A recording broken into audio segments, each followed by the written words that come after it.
Саламатсыздар ма көрермендерім? Көзіңіздің көруі нашарлады ма?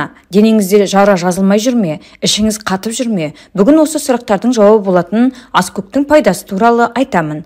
Келесі қызықты пайдалы видеоларымды жіберіп алмас үшін каналыма тіркелуді ұмытпаңыз. Аскөк ас әзірлеуде кеңінен қолданылып, тамаққа ерекше дәм беретін тамаша дәмдеуіштердің бірі.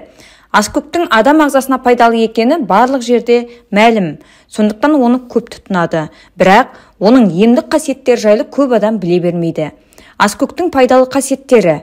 Аскөктің пайдалы құрамы дизентерия, диарея, жұқпалы аурулар кезінде ұйқы бұзылғанда жақсы көмектеседі. Ол қан қысымын төмендетіп, жүйке жүйесін тыныштандыруға қабілетті.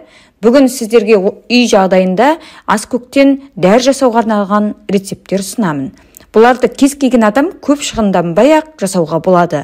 Бірінші, көздің өткірлігі төмендеп, көздің көруі нашарлаған кезде, көз тез шаршайтын болса, сізге аскөктің тұқымы көмектеседі.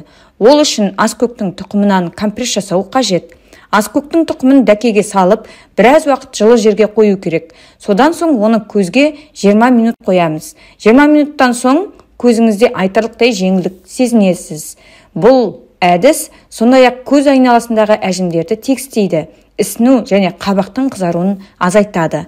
Аскөкті кептіріп, жағып, күлін жазылмай жүрген жараға сепсе, ол тез жазылады. Ұрық дәнін ұнтақтап, ауызға салып сорып жүрсе, ыстықты тез тыяды. Оның ұрық дәнімен қоса кептірген сабағының ұнтағынан 2 ас қасық салып, жарты литр суға қайнатып ішсе, ішті жүргізіп, асқазанды шетті тазалайды. Қарапайым тұнба. 1 ас қасық кептірілген аскөкті жарты литр суға салып 1 сағат тұндырамыз.